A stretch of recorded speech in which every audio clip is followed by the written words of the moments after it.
Assalamu alaikum wa rahmatullahi wa barakatuhu. Today on the show, a former gang member from Houston, Texas, becomes Muslim. He is the founder of Islam in Spanish. This former gang member founds Islam in Spanish. He ends up going to a degree in multimedia. He ends up converting and bringing Islam to the Spanish-speaking world. Not only that, he provides 3 foundational tips for anyone who's working on a nonprofit, who's trying to solve a big problem in the world and make the world a better place for everybody. Jaime Mujahid Fletcher on the show today. Assalamu alaikum wa rahmatullahi wa barakatuh. Assalamu alaikum wa rahmatullahi wa barakatuhu. My dear brother Jaime Mujahid Fletcher is on the show today. A hero from Houston, even from before Houston, from Colombia, a place that I love. And we hung out there. We were riding horses in Pereira not too long ago. Thanks for being on the show today. Thank you. Thank you for inviting, Tayyab. Really appreciate it. Oh, we appreciate it. Well, today I really want to help all those, founders out there or people who are thinking about founding or solving a social good problem, And here you are, mashallah, someone who over many years and recently completed a major project in Houston. And I don't want to share it just yet, but a massive milestone, a huge contribution, not only to Houston, but I think to the world, inshallah. But there was this moment when you were thinking about Islam in Spanish before Islam in Spanish. What was happening? What was in your mind? What was the problem that you saw? And what was that journey like? So, I wish I could say that I sat and engineered and planned things out, but it almost happened to us. We were responding to the need of the time. I had just embraced Islam, and 3 months after my embrace in Islam, September 11th happened. So, obviously, as a new Muslim, you have a choice. You either sit on the sideline and kind of look at everyone misinterpreting Islam. My family didn't know. My mom thought I joined the cult when I became Muslim because I stopped drinking and going out to clubs. And I was like, well, that's what you've been asking me to do all this time. And the day I do it, I'm crazy, right? And so my dad, it was him who actually asked me for material. He didn't judge good or bad. He just knew that we were very open-minded people. And he basically raised me as a person to question and read. And so whenever he saw that I'd made a choice in embracing Islam, he said, give me some material. And I went to all the bookstores in Houston that I could go to and found literally like 3 Spanish books. And so he said, how universal can this be if there's nothing in Spanish? And I would go and ask people of knowledge, hey, why isn't there Spanish material?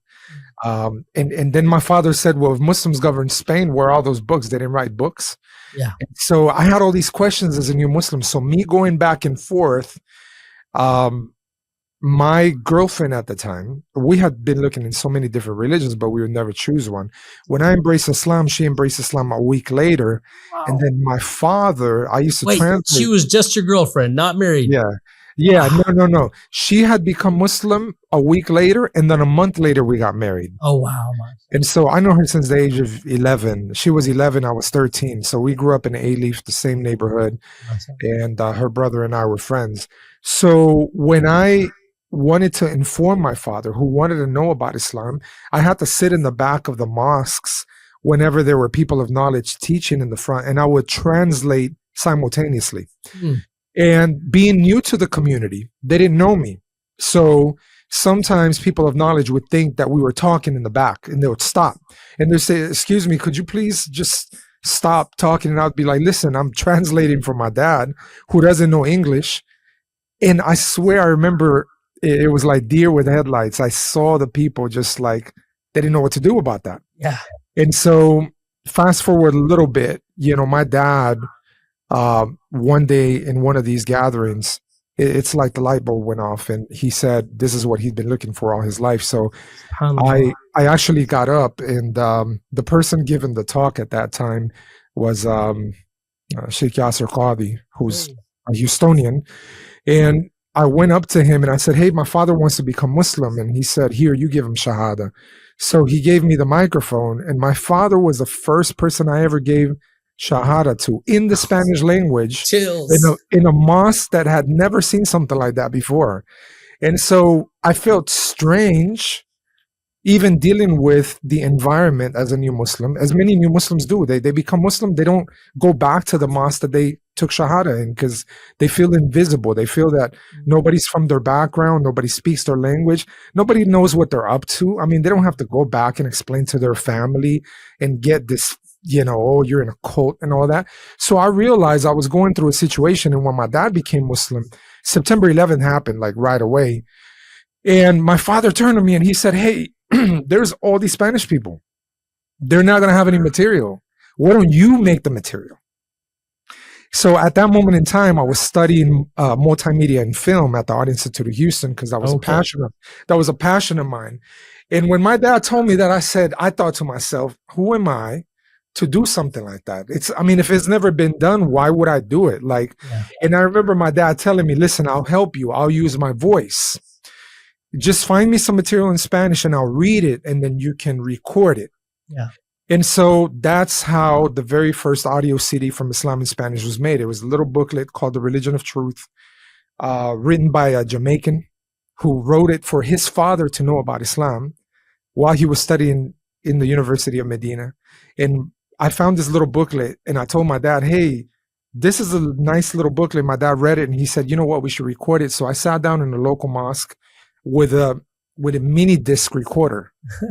Mini disc. What year is this? Did you guys? 2001, 2001, at the very beginning of 2002. And so I recorded my father reading very good. His Spanish is like the Fusha of Spanish. You know what I mean? That's amazing. Because he was an agriculture engineer instructor in Colombia. He was the number one instructor for 3 years, in his prime. And so I needed the ayat of the Quran to be recited because I wanted people to feel the beauty of the Quran. So I found a kid who was 12 years old who had memorized the Quran. And I walked up to him and I said, hey, can you just read these verses? And so I recorded him and I sat down in my 2-bedroom apartment at that time. I just become, I just become Muslim. I just got married.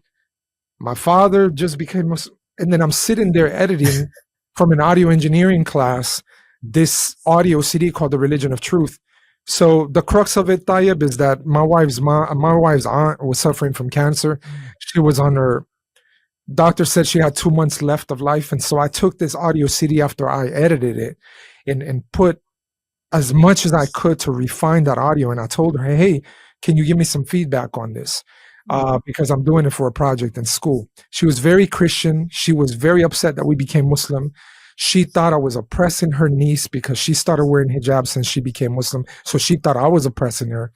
And I didn't even know all the stuff that's going on. And I gave her this audio CD. And long story short, she listened to it 3 times, embraced Islam right before she passed away. And we buried her as a Muslim. The whole family saw it. And we thought to ourselves, what would happen if we just distributed this audio CD all over? And that was the beginning of Islam in Spanish, man. People started becoming Muslim left and right. People became Muslim and they felt like me, invisible in the Muslim community. Muslims didn't know how to deal with still Muslims don't know how to deal with new Muslims. Yeah. How many people become Muslim and they walk away? And so what I wanted to say in this brief intro is that Islam in Spanish is a solution to what happened to us. It's not something we engineered and just thought of. It just happened. And so the Muslim community looked at my father and I doing some work.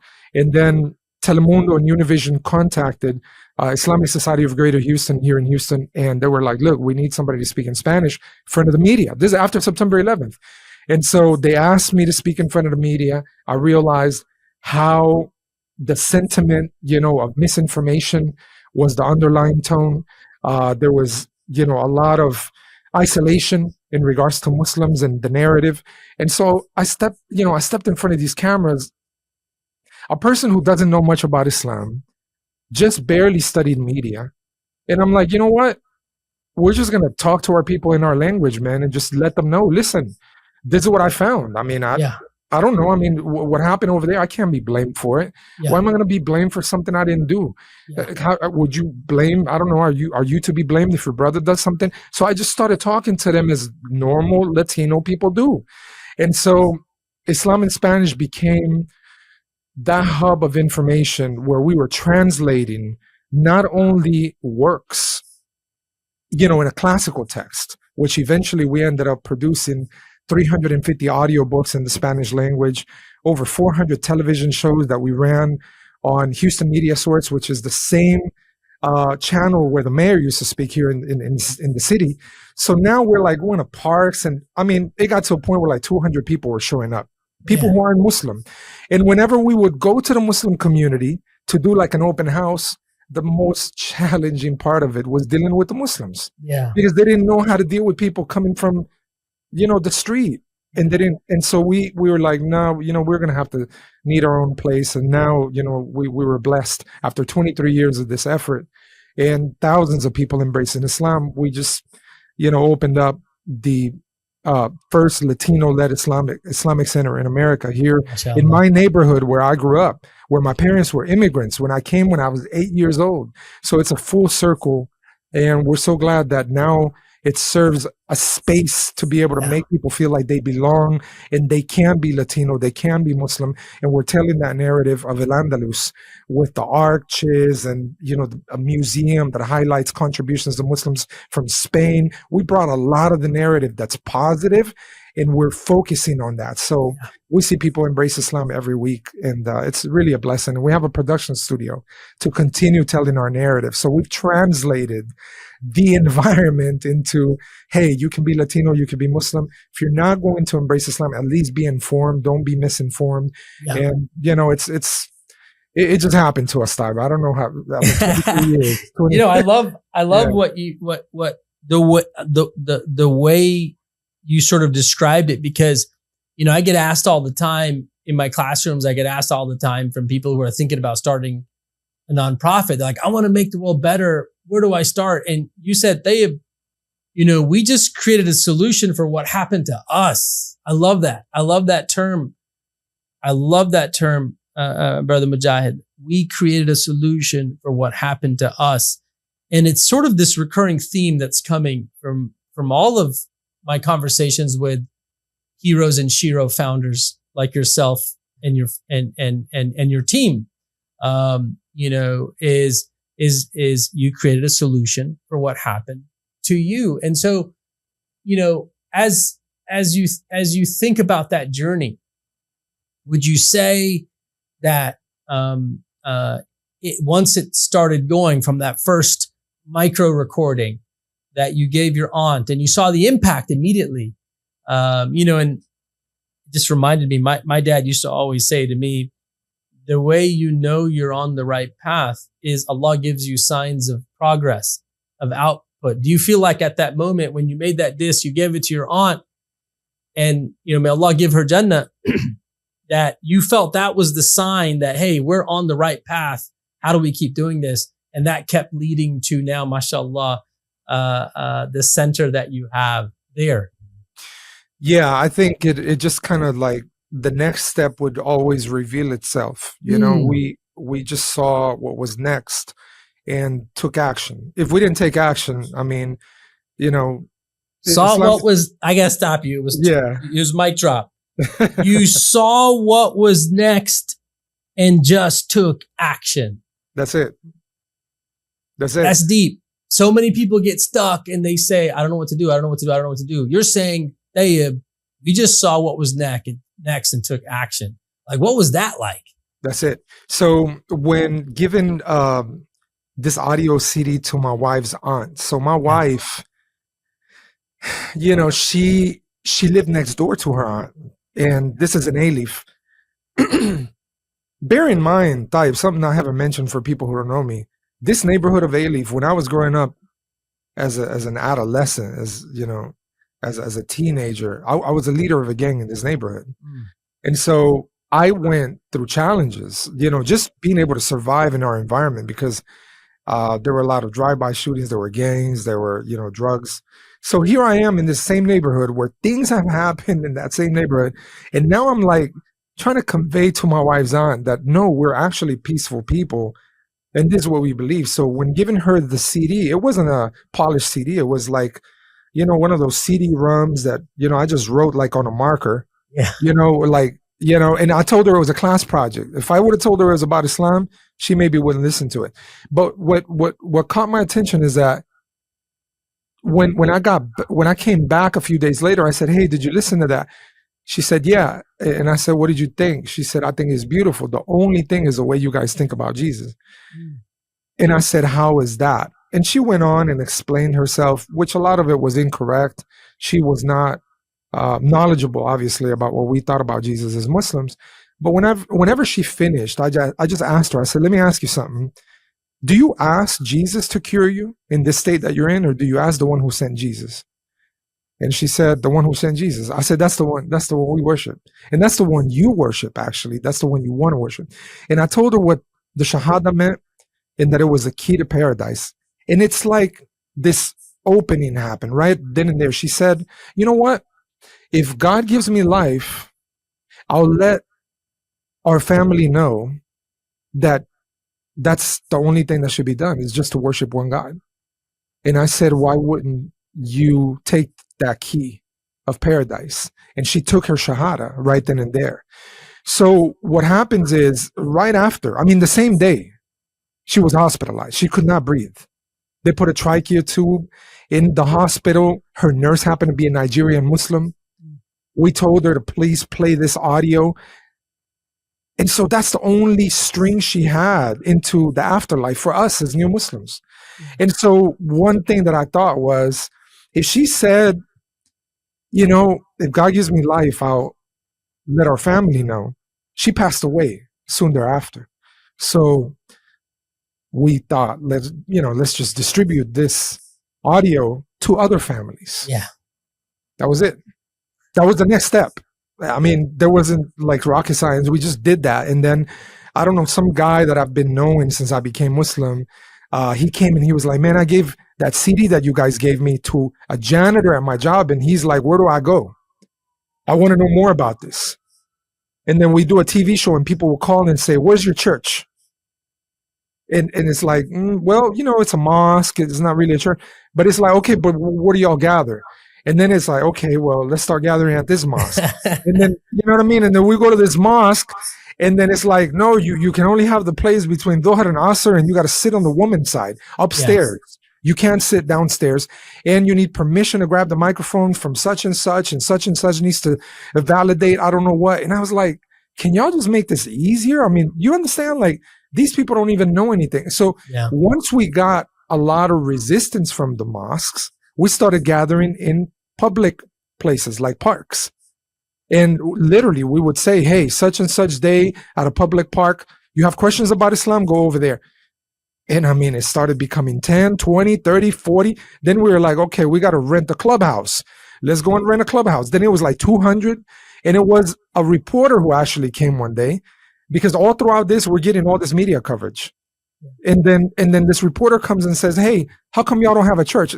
I was like, "Well, it's actually a mosque. It's not a church." I was like, "You know what? Why don't you ask everybody here?" And there were 200 people in attendance, people who had embraced Islam with us, people whose family members weren't Muslim. And so the reporter asked them, "Why don't y'all have a place?" And you know what the feedback before that was? From the Muslim community: "Don't break away. Don't set up a mosque because you're Latino. Don't isolate. It's not about ethnicity. We're all Muslim." Right. And so we were like hesitant. We don't want our own place because we don't want to break away from the mainstream Muslims. But that day when she asked the overall community, we asked, raise of hands, who do y'all, how many of y'all think we need a place? Unanimously, 200 people raised their hand. And so we were standing there like, this from the Deen of Islam is now, you got to act on it, because when there's, consensus, that is something to be followed. So all we were doing is picking up on whatever we learned from Quran and Sunnah, what we saw, right? Similar to what your father said. It's almost like this evidence, something becoming evident, and then you take action on that. Yeah. And then it became what it is today. Today is just the accumulation of every action in the past. Yeah. SubhanAllah. Wow. Brother Mujahid, two powerful nuggets, and I'm going to have to get you back on the show. Number one is we worked on a solution for the problem we were facing. And number two, we paid attention to the signs and the need and took action on it. We didn't waste. And I love that last part. You're saying where we are today is an accumulation of a series of actions taken against the signs and the solutions that needed to be built. And now, mashallah, this center, just take 1 minute and tell me about this center today. Because I sort of did this. I'll tell you about it later, but tell me about this amazing center today. Alhamdulillah. So one thing that, and this is an advice, right, for anyone who wants to focus on solving some issue, I take it that this is regarding founders and people who are dealing with the space. The greatest lessons comes from your so-called quote unquote failures or things that didn't pan out for you, right? So our center, the Islamic Spanish Centro Islámico, is the accumulation of all the things that we felt went possibly wrong before, and we built something so that it goes right. Oh, wow. That's it. It's like a solution itself, right? So I'll give you a little short example, like the Musalla area, because Muslims, and we were having this hard time when we were raising the funds to build the place. Muslims all over the world, mashallah, Allah blessed us. They took heed because they saw our story unfolding. We ran ads and people donated from all over the place, and we did it all together. It was a global effort of Muslims who put this together. And all we did was tell the story, but we knew we needed that whenever we walk into the Musalla area, that there is a space where you can walk in with shoes. Yeah. Look how simple. Just some tile, but you're still inside of the Musalla, and there's some seating area. Why? Because when non-Muslims come, we want them to be able to walk in comfortably and watch a khutbah happen. Yeah. It was such a hard time when we brought people who were our family members and said, hey, take off your shoes, put them on the rack, sit down on the floor. Like people feel like you're basically intruding and you're forcing them, which goes with their narrative that Islam forces to the negative. So we have a 3,600 square foot production studio there, solves the issue of our issue of media production. We have a museum highlighting the contributions of Muslims from Spain, the only digital museum in America. It basically built in this way. The company we brought from overseas, from Europe, they've never installed something like that here. 15, 20 people can stand side by side and they can navigate all contributions of Muslims in science, mathematics, all the positivity that was Islamic roots in our Latino culture, right? The fact that we have over 4,000 words coming from Arabic. So anybody can stand there and be educated. But then we have a teenage room that has graffiti all over it. It looks urban. It looks like how we grew up. It has the logos of all the mainstream teams from Houston, the Houston Rockets, the Astros, the Texans. Why? Because youth need to feel like they belong.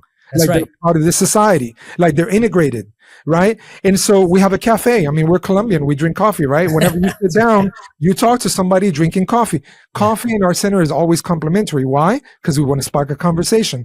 So we can go down the line in every space.